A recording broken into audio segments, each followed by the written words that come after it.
Ish Yehudi, Aya Beshushan Abira, dans les lignes larges, quatrième ligne. Yudbet Amoud Bet. Yudbet Amoud Bet. Bet Amoud Bet. En bas, hein. En bas, dans les lignes larges, quatrième ligne. Extrêmement large. Ish Yehudi Aya Beshushan Abira, Ushmo Mordechai Ben Yair, Ben Kish, Ish Yemini. Alors la Gemara, elle dit Mordechai Ben Yair, ça va. Mais tu me dis Ben Kish, Ish Yemini. Pourquoi tu as mentionné 3 noms? Normalement, on mentionne 3 noms que quand il y a deux personnes avec le nom parallèle. Alors, on ajoute le nom du grand-père pour ne pas confondre. Tu dis Yosef Ben Shimon. Il y a 2 Yosef Ben Shimon dans la vie. Tu dis Yosef Ben Shimon Ben Avraham. Mais quand il n'y a pas ici, alors Mordechai Ben Yair, déjà, ce n'est pas un nom fréquent. Pourquoi tu as besoin de dire Ben Shimi, Ben Kish, Ishemini, 4 générations? Alors, si c'est venu pour donner la famille et raconter, monte jusqu'à Binyamin. Pourquoi tu t'es arrêté à Ben Kish? Pourquoi tu t'es arrêté à Kish? Monte plus loin. Alors, forcément, il vient pour faire une dracha. Et la maïsh nahane, Tana, Kulan al-Shmon ikreu, Ben Yair, Ben Sheir, Ainehem shel Israël betfilato. Enfant d'Hachem qui a éclairé les yeux d'Israël dans leur prière. Ben Shimi, Ben Sheshama, El Tfilato. Ben Kish. Chez Kish, al Sha'ari Rachamim et Niftechoulo. Cache-cache. Il tape à la porte. Le Hakish à la délet. Il tapait à la porte et Hachem lui a ouvert. Toutes les portes sont ouvertes. Car elle est Yehudi. Donc Yehudi, c'est Mishavet Yehuda. Et car elle est Yemini, c'est Mi Binyamin. Ish Yehudi, c'est Shevet Yehuda. Yemini, c'est Binyamin. Alma Binyamin Terate, Amar Rav Nachman. Mukhtar Benimusto Haya.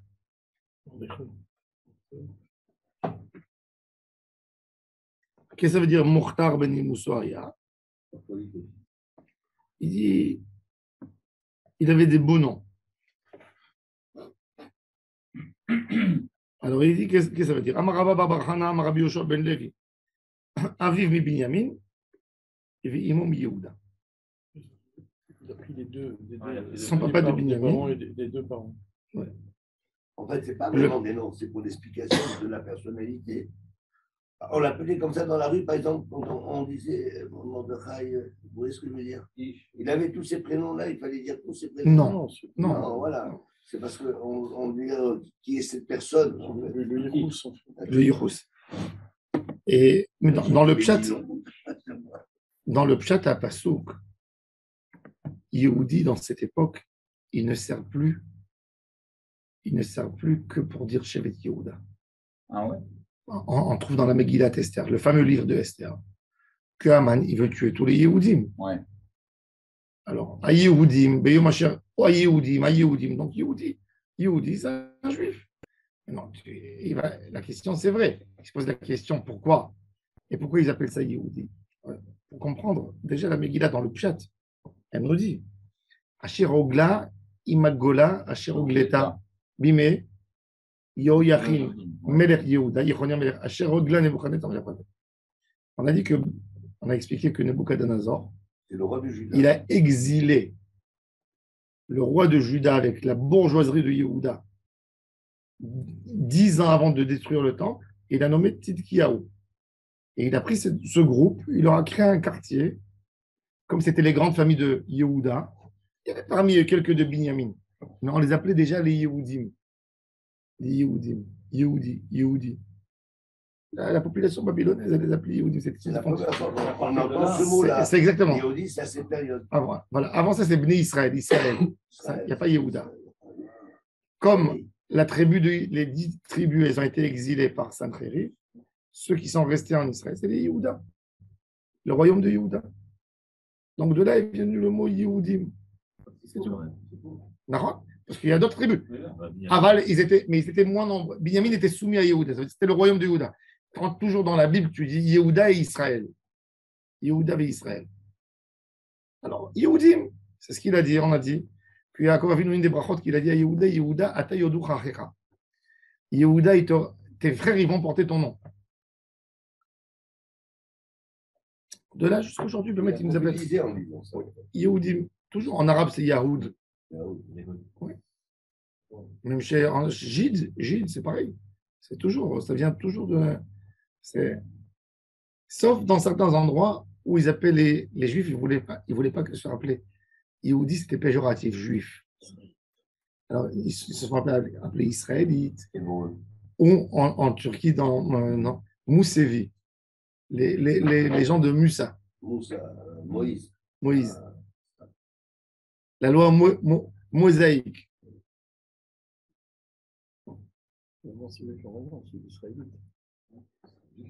Emet. L'israélite, c'est plutôt français. D'accord, mais on est des enfants d'Israël. La communauté israélite de France. On n'est pas tous les enfants des Judas. C'est vrai.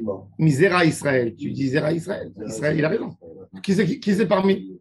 Mais en réalité, chacun de nous, il est de Yehuda aussi. Vous savez combien de grands-parents, combien d'arrière-grands-pères tu peux avoir en 1000 ans? Combien? Combien d'ancêtres en 1000 ans? Combien d'ancêtres tu fais? On va dire que tous les 25 ans. Tous les 100 ans, il y en a 4. Combien tu dis? Allez, vas-y. 4 par siècle. Combien? Tu dis en 1000 ans, combien tu as? Allez, vas-y. 40 fois 10. 40. 400. 4-5 tous les 100 ans, C'est 25. 4 millions. Un siècle. 4 millions. Non, c'est exponentiel. Vas-y, fais le compte. Regarde, je te fais Ah le oui, compte. bien sûr que c'est exponentiel. Plus que 4 millions. Un homme de la création du monde, il a en lui, il porte de l'ADN. Parce que tu as ton père et ta mère. Le père de ton père et le père de ta mère.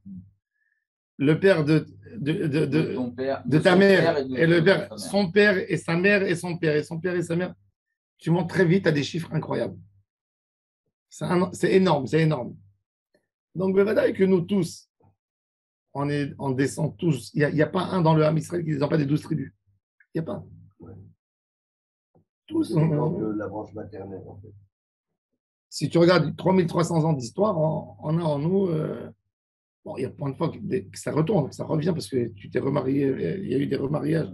Mais dans le potentiel, tu as des milliards, ça peut arriver à des milliards. Si tu regardes le chiffre, si tu remontes en chiffre, une fois j'avais fait avec mon frère un compte, on est arrivé sur 1 milliard. Et Rab, vous soulevez une question là, parce que puisqu'on a tout mélangé avec les siècles, donc pourquoi on a tant insisté dans le Tanakh pour la répartition des terres au moment de la conquête d'Israël? Parce que jamais on va revenir à ça. Parce que si, il reviendra. D'où je sors, de l'autre il est là. Il y a une question, Bémet, il y a une question. Quand Mashiach viendra, est-ce que les terres elles vont être repartagées? Bien sûr. Comment c'est? Avec tout le fil des générations. Alors bon, déjà, il faut savoir qu'il y a beaucoup de réincarnations qui vont se lever en une seule personne. Ah, plusieurs Nechamot qui se retrouvent. Parce qu'il y avait des... Ah, il y a une interprétation. Donc il y aura moins de monde. Il y aura moins de monde. Et bon, Israël, il y a de la place pour tous. Si on était, même si on est quoi? Si on est avec toutes les générations des Juifs, nous sommes 800 millions. Ça va partager en étages. Il y a en Israël, le grand Israël, il fait 50 000 km². Non, plus. Qu'est-ce que je dis? On ne peut pas lâcher les territoires. Oui. Israël, non. Si on a la terre depuis l'Euphrate, l'Irak, la Mésopotamie, Jérusalem qui s'étend jusqu'à Damas. Il y a de la place. Il y a de la place pour mettre 1 milliard de personnes. C'est le partage. Comment on partage? On partageront des terres. Non, mais moi, je suis quoi? Je dis quoi? Ben, tu sauras. Ça va d'après le père, donc tu sais. Bon. Alors, il dit, Mishpachat Yehuda, elle dit, Ana Garim de Mitziel et de Mordechai, de l'Oktale David et Shimi Ben Gera. Vous savez d'où il vient Mordechai Yehudi? Il vient de Shimi Ben Gera. Ben Shimi, c'est la famille de Shimi. Shimi, c'était le Rav de Shlomo Amelech. Et vous savez, c'était comme ce qui s'est passé en France quand ils ont chassé Napoléon du pouvoir. Par exemple, Marseille, c'était tous des souteneurs de Napoléon. C'était tous d'extrême droite à l'époque, déjà depuis l'époque, c'est connu. Lis le conte de Monte Cristo, tu vas comprendre. C'était tout, c'était ça. Et donc, c'était comme ça. Et il y avait d'autres qui soutenaient le pouvoir de la famille des Louis. Et donc, cela était contre la famille Napoléon. Alors, c'était exactement ce qui s'est passé à Jérusalem entre les souteneurs de David Amelech et de Shaoul. Quand le fils de David il a fait le putsch contre son père, les souteneurs de Shaoul, c'est fou. Regardez comment la marloquette, elle agit, elle tourne, comment l'idée politique, elle tord les esprits. Ceux qui étaient de la famille royale, qui soutenaient la famille royale de Shaoul et qui pensaient que ce n'était pas juste, que ce n'est pas les enfants de Shaoul qui ont succédé leur père, eux, ils ont collaboré avec Avshalom, que lui, c'est le fils de David, c'est pas lié, mais comme il a fait sauter son père du pouvoir, ils vont l'aider à lui pour avoir un espoir qui mettra peut-être quelqu'un de chez eux en fin de compte. Et donc, Shimi Ben Gera, voilà, les ennemis de mes ennemis sont mes amis. Et donc, Shimi Ben Gera, quand David Amelech sort de Jérusalem avec ses habits déchirés, parce que son fils, il a une menace réelle de mort, il sort derrière David Amelech et il le lapide avec des pierres. Non, c'est le prof de ses enfants. C'est le prof de ses enfants. Et il dit, j'attendais ce jour que tu parles. Et les fidèles de David, dont son chef d'état-major, Yoav Ben Tserouya, il n'a pas démonté. il a dit, laisse-moi, je lui enlève la tête. Laisse-moi enlever la tête de ce chien. Comme ça, il lui dit. Et David Amelech, Tserouya, c'est la sœur de David. Elle s'appelait Madame Tserouya. Oui. Oui.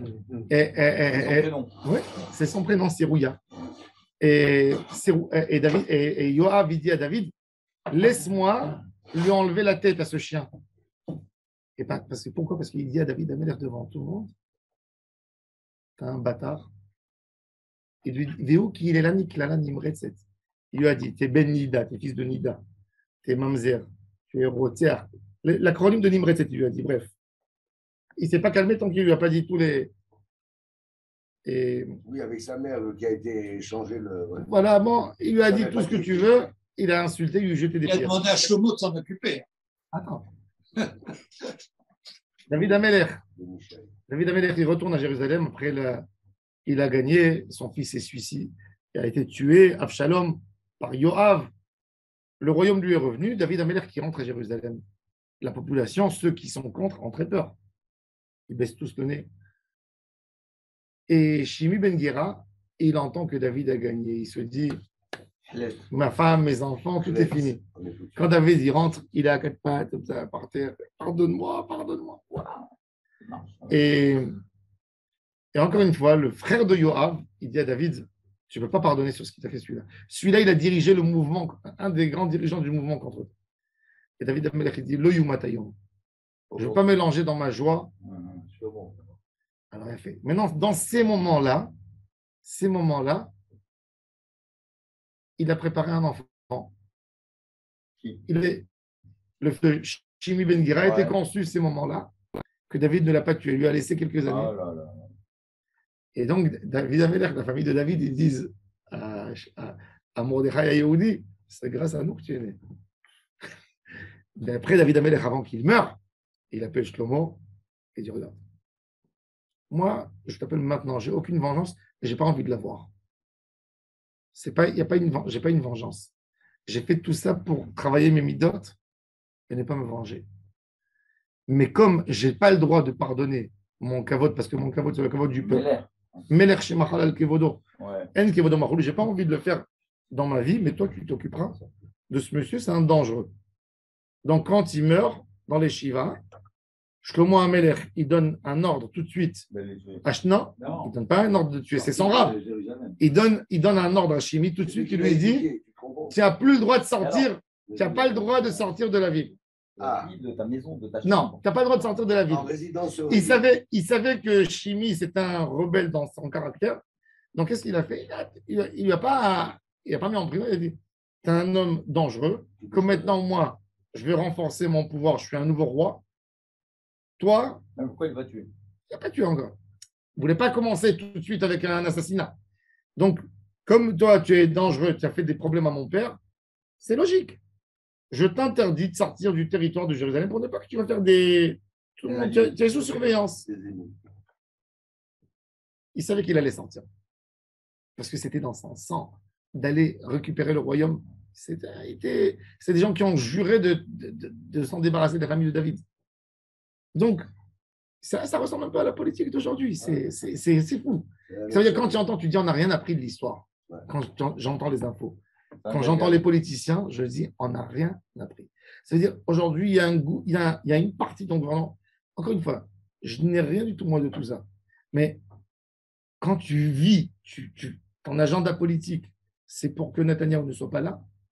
C'est de la haine. Ouais, Dis, je veux le bloquer, je veux lui dire. Sciences Po, c'est là. Ouais, mais c'est ça exactement l'idée. Donc Shlomo Amelech, il lui dit tu ne sors pas. Il a attrapé, il est sorti, et là il a tué. Oui. Ah, quand même. Alors, mais entre-temps, il a eu le temps d'avoir un enfant. De cet enfant est venu Mordechai Yehudi. Non. Oui, c'est ce qu'il dit. Alors regardez. C'est le monde à l'envers. Mishpachat Yehuda Omeret, Ana Garim, On a fait pousser un truc au. des Mitzialit de Mordechai, de Lokate David de Shimi Ben Gera. Mishpachat Binyamin Amra, la famille de Binyamin, il a dit Minaïkat, il est venu de chez moi. Chacun le revendique. Hein? Moi, je me dis, ok, il y a la même chose, on n'a rien appris, mais en même temps, l'idée qu'on se fait, c'est qu'à cette époque, quand on parle de David Ameller, on dit que c'est Pialé tout seul, etc. Et qu'on voit des trucs comme ça, où lapidé et tout, mais c'est à côté. C'est des moments quand on lit. Nous, on n'est rien à côté de leur niveau. Mais il faut, pour comprendre les circonstances de l'histoire, il faut revenir dans les années derrière, où les rois avaient des phobies, où les gens portaient tous des armes. Ouais, c'était paranoïa. Ou dans le Ham Israël, c'est un peuple il a résisté en Israël pendant 400 ans avant David, sans aucun pouvoir au Far West.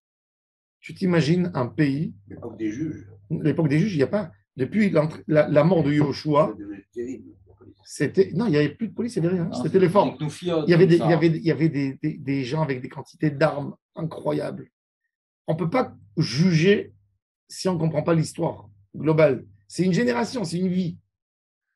Bon, il y a un truc, on a dit que Memouchan, qui c'est Memouchan? Alors on a dit Memouchan c'est Haman.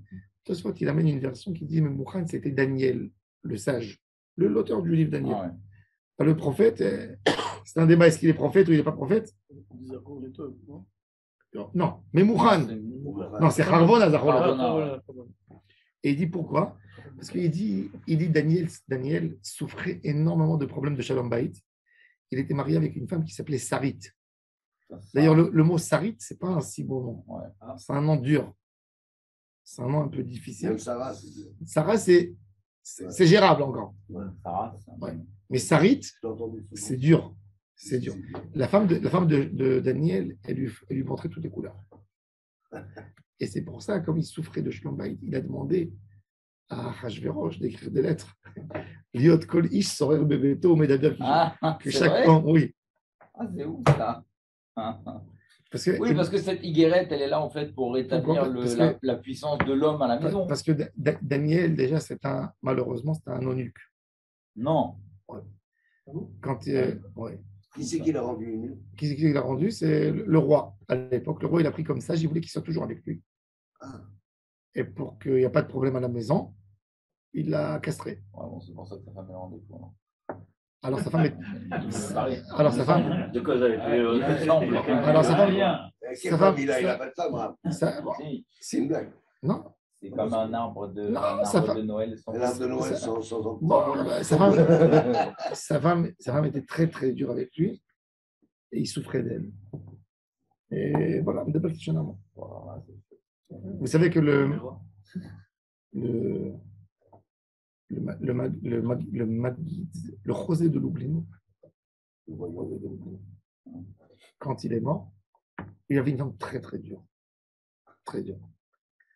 Et quand il est mort, elle venait chaque fois quand il rentrait avec les chassidim en tiche, elle rentrait et dit, vous êtes venus chacun, vous avez fait des kilomètres pour venir voir un bon aria, Non. voir un homme qui est un rien. Ringard. Voilà. Et tous les chassidim disaient, le Hadimon, mais qu'est-ce qu'il a comme femme, quelle crapule, quel machin. Et quand c'était l'Alvaya, de lui, la femme s'est mise dans la foule et tout le monde voulait lui cracher dessus, tu vois. C'est toi qui lui a raccourci la vie au Rav. Et elle a dit, je veux parler. Toi, jamais. Tu as tellement fait souffrir et je veux parler. Elle s'est mise à crier.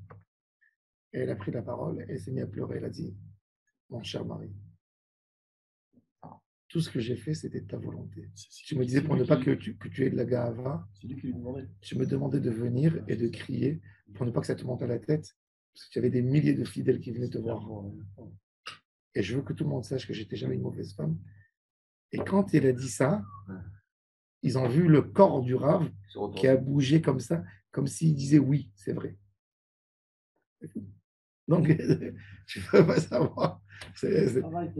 Machma, il faut se laisser insulter par sa femme. Bon, Rava Amar, Knesset Israël Amra, les Idar Gisa. Reuma, il y a des qui disent que Knesset Israël, c'est qui Knesset Israël? C'est déjà très intéressant. C'est quoi Knesset Israël? On a Akadosh Baruch Hu. Akadosh Baruch Hu, c'est la Shrina. Ouais. C'est qui la Shrina? C'est Akadosh Baruch Hu. Bah oui, non. C'est qui Knesset Israël? L'Assemblée d'Israël, c'est qui? C'est qui?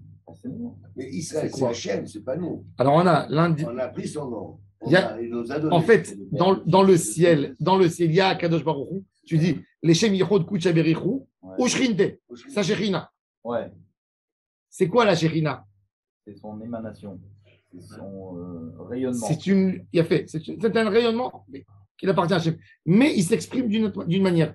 Même le Knesset Israël, le Ham Israël, il a le comportement de l'individu et il a le mot de l'assemblée. C'est ce qu'on dit Knesset Israël. Amra Knesset Israël. Knesset Israël, qu'est-ce qu'il a dit? Re'uma Sali Yehudi, Uma Shilem Li Yemini. Regardez, qu'est-ce qui m'a fait Yehudi et qu'est-ce qui m'a fait Yemini? Qu'est-ce que ça veut dire? Quand Shaoul Amelech il a fait la guerre contre Amalek, qu'est-ce qu'il a fait? Vous vous souvenez? Il a laissé Agag en vie. La même nuit, il a fait un gosse. Il a fait un gosse. Ça ressemble. Ça veut dire Shaoul Amelech de Mordechai, l'arrière-grand-père de Esther Amalka, qui était le grand-père de Esther Amalka. C'était une descendante directe de Shaoul. Lui, il a amené pour Israël le malheur de Amalek, qui était Agagi. Aman ben Amedata à Agagi, le roi de Amalek, qu'il a laissé Shaoul, Agag. Donc Shaoul, la petite fille, elle va réparer ce que son grand-père a fait. Et Mordechai, il a été sauvé. Il est venu dans le monde parce que David Amelech, il a laissé Shimi en vie et il a eu le temps. Maintenant, David Amelech, qu'est-ce qu'il fait? David Amelech, pourquoi Shaoul il perd son royaume? Parce qu'il a laissé Amalek. Qui c'est qui prend sa place? David. Donc David, il répare le mal que Shaoul a fait. Donc il le répare. Même dans cette histoire, il a réparé en fait. C'est David Amelech qui a réparé ce que Shaoul a fait. Vous avez compris? En fait, toujours un cycle comme ça où il y en a un qui vous dit, l'autre il arrange, mais ça descend. C'est ce qu'elle dit. Dès l'occasion David et Shimi. David n'a pas tué Shimi. Donc, même qu'il était Chayav Mita. Donc, il y a eu, en fin de compte, Mordechai Yehudi qui est sorti et qui a aidé à Esther de faire ce miracle.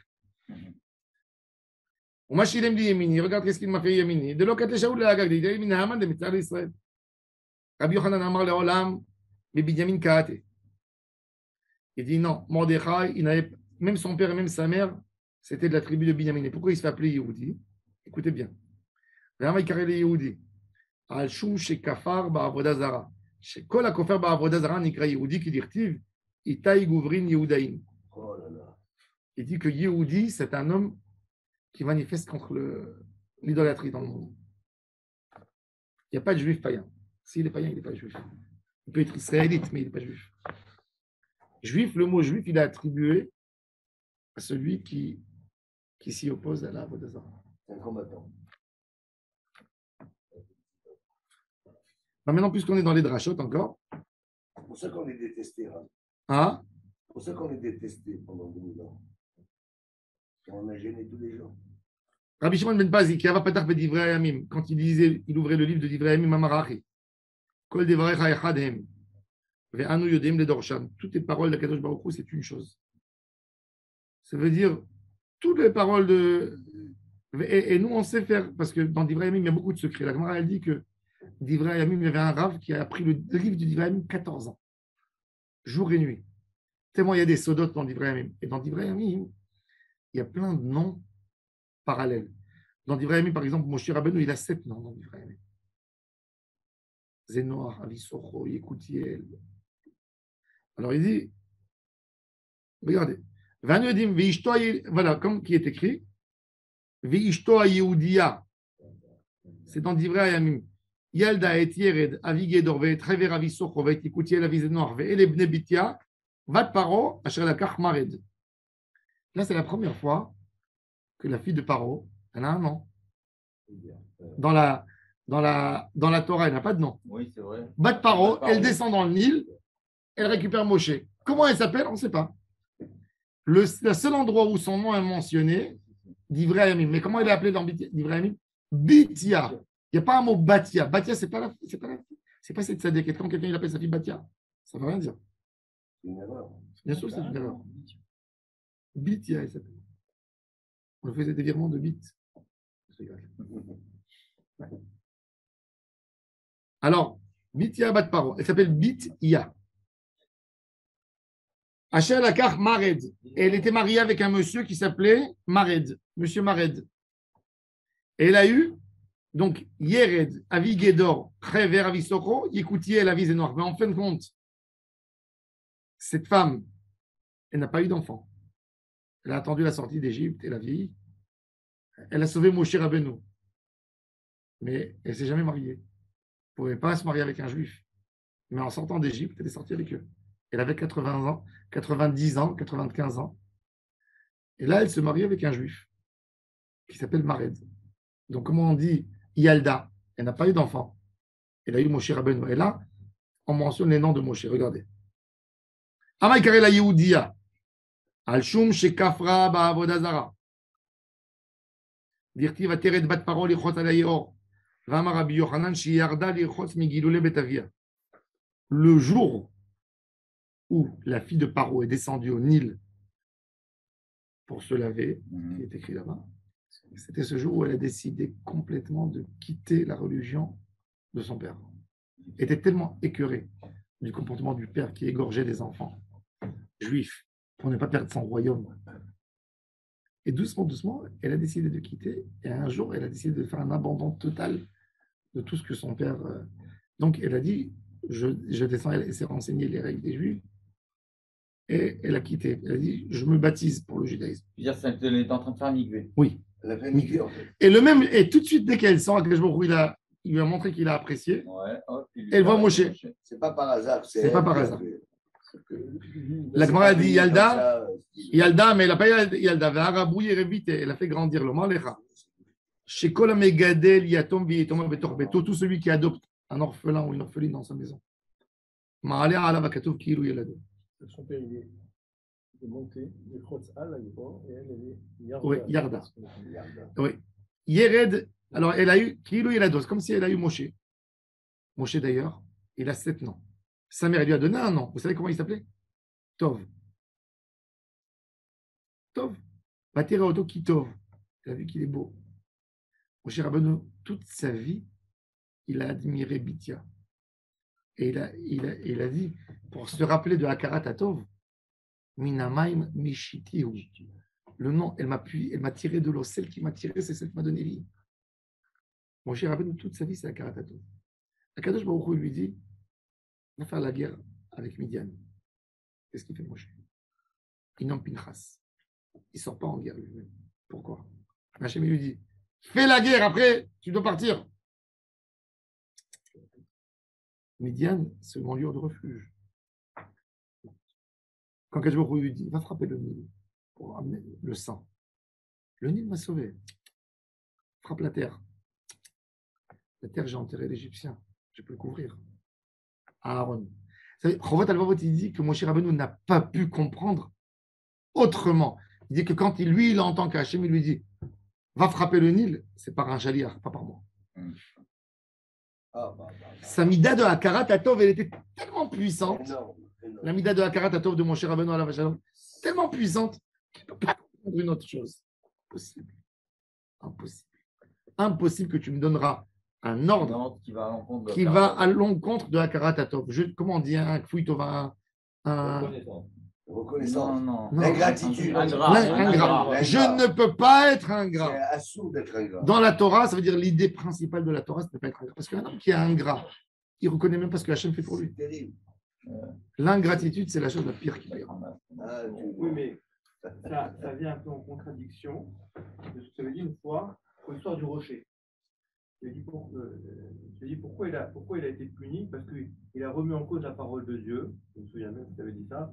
Le fait qu'il appelle le rocher au lieu de lui parler. On aurait dit, la Torah n'est pas vraie parce qu'il a il a une erreur, il a tapé. Par erreur, il a tapé. Mais si d'un côté, Dieu lui dit fais quelque chose, et il fait autre chose. Il n'a pas fait. Il a compris qu'Akadosh Baruch Hu ne peut pas lui dire d'aller contre la mida de Hakarat Atov. Que Dieu ne peut pas lui dire sois ingrat. Impossible. La première valeur humaine, c'est de ne pas être ingrat. Donc, quand Akadosh Baruch Hu me dit frappe, c'est par un envoyé, c'est pas moi. Ça ne peut pas être. Et c'est ça la grandeur. C'est pour ça que Chovat Alvavot, il te dit la Hakarat Atov, la reconnaissance, c'est la base de tout. C'est la base de tout. Un homme qui est ingrat, qui ne veut pas voir, c'est terrible. C'est tellement fort. Alors, alors Yered, c'est Moshe. La manicrache mon Yered. Moshe, c'est celui qui a fait descendre le ciel. Il a amené le pain tous les jours du ciel, 40 ans. Chez Yaradman l'Israël Biamam. Gedor, chez Gadar Pirtsotem chez l'Israël. Am Israël était comme des gens dans le champ. Tout celui qui vient, il vient prendre ce qu'il veut. Rever, chez Chiber et Israël, il a fait la connexion entre Am Israël et leur peuple et leur père du ciel. Soro, il couvait Am Israël comme Souka, il les a couvés. Le Reta Egel, toutes les malades. Yécoutiel, chez Kivou Israël, il leur a amené. Quand il leur a dit pas Code Yivkod Elohim et Trem, ils ont amené. Ils ont dit ah oui. Il leur a amené l'espoir. Moshe, c'est Yécoutiel. Hein? Un des noms de Moshe, c'est Yécoutiel. Yécoutiel, oui. Je n'ai pas compris. Chez Caillou. Chez Kivou Israël, la LBM. Am Israël, il leur a donné l'espoir. Pendant toutes les années d'exil, ils ont oublié Hachem. Ouais. Il leur a dit voilà, je suis venu, croyez à Hachem. Il y a Amen Aram. Sur la manne et l'islam, c'est vous, Israël, Yaman. Zanoar chez Eznir, Avonotem chez l'Israël. Il a pris les grands péchés de Ham Israël, il a fait des tout petits péchés. Il a dit à Kadosh Baruch Hu, c'est toi le fautif. Quand Kadosh Baruch Hu lui a dit, ils ont fait le vaudor, il lui a dit, d'où ils avaient de l'or. C'est toi qui leur as donné. Un bon avocat, très bon avocat. Ouais. Un avocat, hein, vous savez, un avocat. Il y a un jour quelqu'un qui m'a posé la question, un avocat. Il m'a dit, il y a quelqu'un pas du tout honnête. Il vient demander mon service. Il n'est pas honnête, ce monsieur. Je sais qu'il n'est pas honnête. Est-ce que j'ai le droit de le représenter? Hein? Il a le devoir. Bien sûr que oui. Non, mais je sais qu'il n'est pas honnête. Même. Alors je lui ai dit oui, mais pourquoi? Pour faire descendre de sa peine. Pour ne pas lui donner. Je suis pas... Ok, il a fait ce qu'il a fait. Il a fait. Mais moi, je veux prouver. Amène-moi une preuve qu'il a fait. Pour diminuer sa peine. Même Moshe Rabbeinu. Quand Moshe Rabbeinu, il était innocent, il ne savait pas que le Ham Israël, ils ont fait le vaudor. Je lui dis, regarde, qu'est-ce qu'ils ont fait? Oui, c'est un avocat qui est là pour réduire la peine qu'ils vont prendre dans la tête. Je réduis. Tu as le droit. Tu as le droit de prendre un homme pas honnête. Oui. C'est pour ça. Le système, le droit de défendre, ce n'est pas forcément de dire qu'il n'a rien fait. C'est poser des questions. Amène-moi la preuve. Ce n'est pas dire c'est un tzaddik. Non. Tu peux dire il n'y a pas de preuve directe. Il y a une preuve qui est. Ça, tu as le droit. Et comme ça, tu allèges la peine. Tu vas dire je veux le faire sortir, il ne prendra pas de la prison. Bah, si d'après les preuves, il n'y a pas de preuve, bah, il ne fera pas de prison. Il aura une mauvaise réputation. Mais Il n'y a pas de problème. Même à Kadosh Baruch, même mon cher Rabbeinu, il fait ça. Même à Kadosh Baruch, il fait ça. C'est un client. Ça. Non. On achète la vérité. Si tu aurais été de l'autre côté, tu l'aurais déchiré. Mais c'est l'apparence, c'est un mal à la. Le Dayan, il n'a pas le droit de faire ça, mais un avocat, il a le droit. C'était un grand débat en France avec Salah Abdeslam, vous savez, le terroriste de Belgique, qui a fait les attentats à Paris. Oui. Son avocat, c'est Jakubowicz. C'est un juif. Ils ont dit tous des question qu'on peut poser, c'est qui c'est qui a libéré Demianiouk? Qui c'est qui a libéré Demianiouk? Yoram Sheftel, l'extrême droite. Ah ouais? Alors, il a dit, il n'y a pas une preuve à 100% que c'est lui, Ivan à Ayom. C'est tombé sur. L'État d'Israël ne l'a pas tué sur. Pour dire. Un petit doute. Comme il y avait un doute sur. Ça veut dire. C'était 99%, mais il y avait 1% que ce n'est pas lui. 1%. Ils ont dit on ne peut pas tuer quelqu'un, le mettre sur une chaise et le tuer si ce n'est pas 100%. Et c'est lui. Et lui, quand il a fait ça, vous savez qu'est-ce qu'il a fait? Il y a un gars qui est venu quand il a fait ça, il a pris une bouteille avec de l'acide chlorhydrique. Ouais. Il lui a jeté, il lui a déformé tout le visage. Ouais. Il a passé des opérations et tout. Ouais. Ça, c'est la question qu'on peut poser. Est-ce qu'un avocat il a le droit d'innocenter quelqu'un qui sait coupable à 200%? Hein? C'est bizarre comme le jeu. Bien sûr que c'est bizarre. Non, c'est ou bien tu considères que c'est lui. On l'a arrêté, il a été arrêté. Ou bien tu considères que c'est pas lui, alors tu le libères. Il a été. Non. Ça veut dire, même lui, il a avoué il a avoué qu'il était dans un camp. Il a avoué qu'il était dans les camps. Mais il a dit, c'est pas moi, Ivan Ayom. Ah, d'accord. C'était ça. Ça veut dire, Ivan Ayom, c'est pas lui. Il a tué 1 ou 2 ou 3 ou 5 ou 10, mais c'est pas lui. Ils l'ont arrêté eux autant que Ivan Ayom qui a tué 20 000 juifs. 99% que c'était lui. Mais comme ils n'ont pas pu prouver le 1%, ils voulaient faire de ça Eichmann. Moi, je me rappelle. Chez mes parents, il n'y avait pas la télévision. J'allais tous les jours quand ils ont attrapé. Parce que moi, déjà à 8 ans, je lisais des livres de la Shoah. Je voulais voir l'assassin. J'allais tous les jours chez mon ami qui avait la télé. Et je restais comme ça pour voir le procès d'Emianiouk. Ça m'avait bouleversé ma neshama. J'entendais, on voyait les témoins qui disaient, les témoignages étaient horribles. C'est toi avec tes yeux-là, des gens qui disaient. Et l'autre, il cassait. Il fallait les voir comment il est cassé. C'était comme ça. Comment tu peux te rappeler 40 ans après? Et il a enlevé.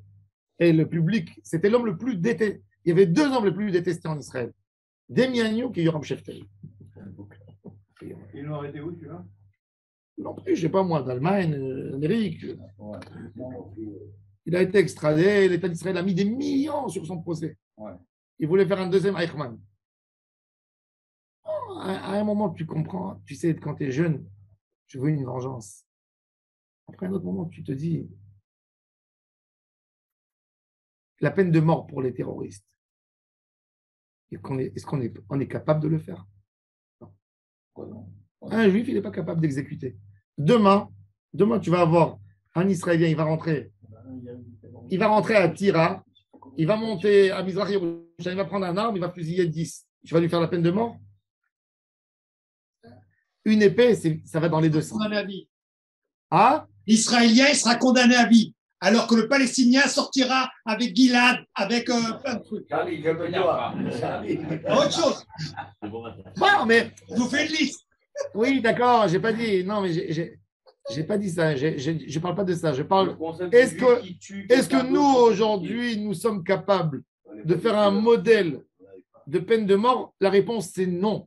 L'extrême droite, elle peut parler jusqu'à demain. Nous, les juifs, moralement, on n'est pas capable de le faire. Et ils peuvent monter et descendre. Un juif, selon notre passé, selon ce que nous on réclame dans le monde entier, on ne peut pas. On ne peut pas faire. Parce que pour nous, c'est très grave. Mais demain, dans un pays où ils condamnent à mort pour un trafic de drogue, il y a des Israéliens.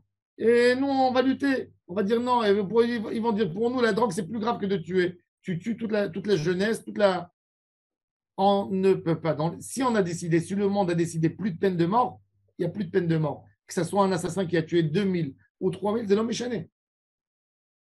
Sauf si on fait une loi personnelle, à titre personnel, pour un homme. Eichmann, il a été, mais ça, tu sais que le procès de Eichmann, il a fait beaucoup de mal en Israël. il a remonté les plaies, ça a refait des histoires. Il a divisé les gens. Mais ça a divisé les gens, ça fait beaucoup de choses. C'est évident. Alors que la solution était simple, c'est une petite balle dans la tête à l'hypocrite. Exactement, le Mossad, il aurait dû le tuer. En passant, Laurent. Le Mossad, quand le Mossad, il tue, le Mossad, il aurait dû dire vengeance, les nazis, ne croyez pas que vous allez être calme. Ouais. On va venir vous tuer sur vos lits. Ça, un titre comme ça. Il n'est pas venu ici, c'est resté propre. Mais de prendre et de juger et d'extrader et d'écrire une peine de mort, Ouais, on a voulu être plus royaliste que le roi. Tu peux pas. C'était C'était une grosse perte pour Israël dans les. Procès, balle dans la tête pendant son Avi. 3 fois, il a écrit Avi. Avi Gédor, Avi Zénoar, Avi. Av Batora, le père de la Torah, le père de la sagesse, le père de la prophétie. Vele bne Bitia, la Mared. Vechi Mared Shemo, Vealo Kalev Shemo. Kalev Venifune, c'est lui qui a épousé Bitia. Amar Kadosh Baruch Hu, Yavo Kalev, Shemarad Ba'atat Meraglim, Veised Bat Paro, Shemarda Begilo Betavia. Un rebelle qui prend une rebelle. Lui, il a lutté contre les Meraglim. Ben, il va épouser la fille qui a lutté contre eux. C'est pour ça qu'on l'a appelé Marad. Mared. Quoi? Non. Oui, aussi. Quand Myriam est morte, il a épousé Bitia. Bénébitia, elle a que Moshe. Oui, mais il a 7 ans. Mais pas dit Bénébitia, pas les enfants. Parce qu'un homme qui adopte un orphelin ou une orpheline, c'est comme s'il a, lui, il l'a amené dans le monde. Lui-même, hein, lui. Tout ça, c'est Moshe. Tous ces noms, c'est Moshe. Asher Oglam Yerushalayim. Amarava. Pour Rava, chez Gala Me'atzmo. Mordechai Yehoudi, c'est fou pour Rava. C'est un homme qui cherchait une bonne parnassa. On lui a proposé d'être haut fonctionnaire d'État. Et il déménage à Babel. C'est Rava qui dit ça? Rava. Babel. Vayi Omen et Adassa. Karela Adassa et Karela Esther. Tanya. Rabbi Meir Omer Esther Shema. Vedama Nikra Shema Adassa. Hashem Atzadikim Shenikri Adassim. Pour Rabbi Meir, c'est intéressant. Pour Rabbi Meir, son vrai nom, c'était Esther. Et les Juifs l'appelaient Adassa. Dans la Megillah, c'est écrit Adassa et Esther. Donc, son nom qu'elle a eu chez les Juifs, c'est Adassa.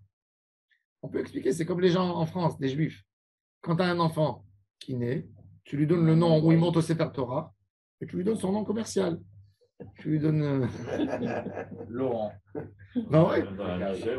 Toi, dans ta Brit Mila, on t'a appelé Zacharie, on ne t'a pas appelé Laurent. Mais dans le passeport, dans la carte d'identité, on t'a mis Laurent. C'est ça aussi. Moi, Michel, Non, surtout Laurent. Toi, on t'a appelé à la Brit Mila Michel? Meir, c'est tout. Toi, dans la Brit. On a 2 noms sur la carte d'identité. C'est tout. Mais dans la Brit Mila, qu'est-ce qu'ils ont dit à la synagogue? Que David. c'est comme ça. Voilà, mais eux aussi, ils avaient. C'est intéressant parce qu'on voit où on trouve ça, par exemple. Regardez, Hanania, Michel et Azaria. Quand tu ouvres le livre de Daniel, tu vois Shadrach, Meshach, Abednego. Ça veut dire qu'ils ont leur nom. Leur nom de scène, oui. Exactement. Ça veut dire qu'il n'y avait pas une akfada. Dans le Ham Israël, ils ont toujours compris. Un nom de quelqu'un, c'est une introduction. Tu veux t'introduire quelque part.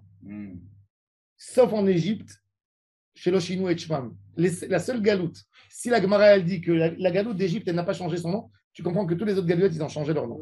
En Espagne, je sais qu'il y avait 2 noms en Espagne. Il y avait un nom genre espagnol. Genre, ben ouais. C'était Lopez et Fernandez.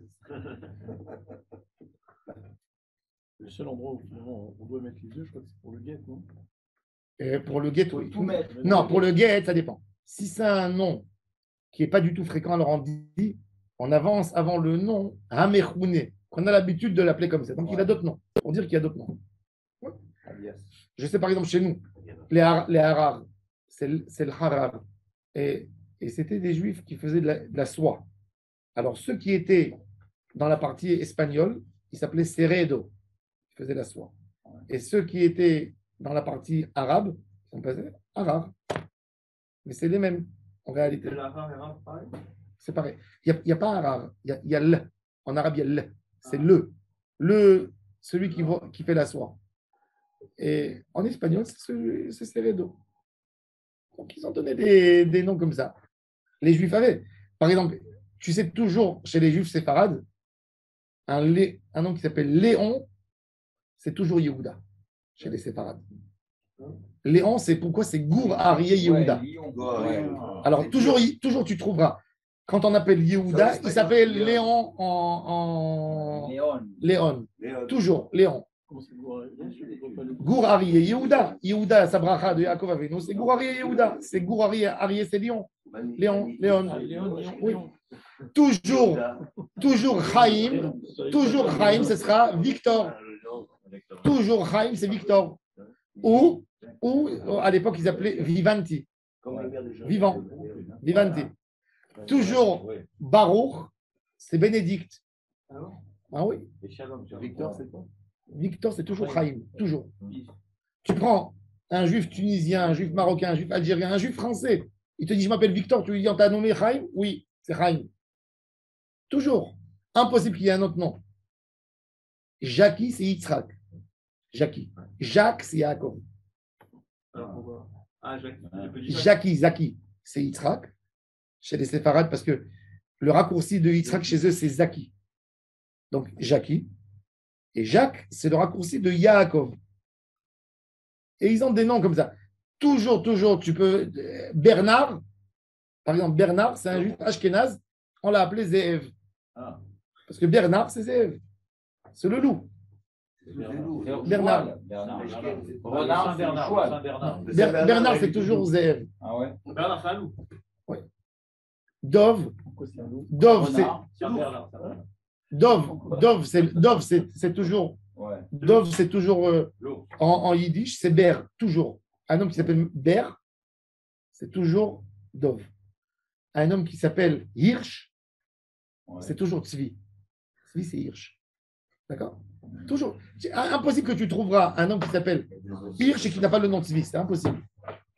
Donc, il y a des noms comme ça, avec dans la race, c'est intéressant. Alors, par exemple, un homme qui s'appelle Yehuda, et on a écrit dans son guet Léon. Ouais. Là, il dit Rabbi Yosef Karo qu'un homme qui s'appelle Yehuda, on a écrit Léon, on n'a pas écrit Yehuda, c'est pas soul. Ouais. Pourquoi? Parce que Léon, c'est un surnom qu'on a donné à Yehuda. Yehuda, c'est un lion. Tu vois ce que je veux dire? C'est un roi, donc c'est le lion. Mais alors, il dit le guet, il n'est pas soul parce que tu n'as pas écrit son nom Yehuda. Par contre, quand il s'appelle Victor Chaim, et tu as écrit que Victor, tout le monde sait que Victor, c'est Chaim. Victor, c'est la traduction, c'est la vie. C'est. Bravo.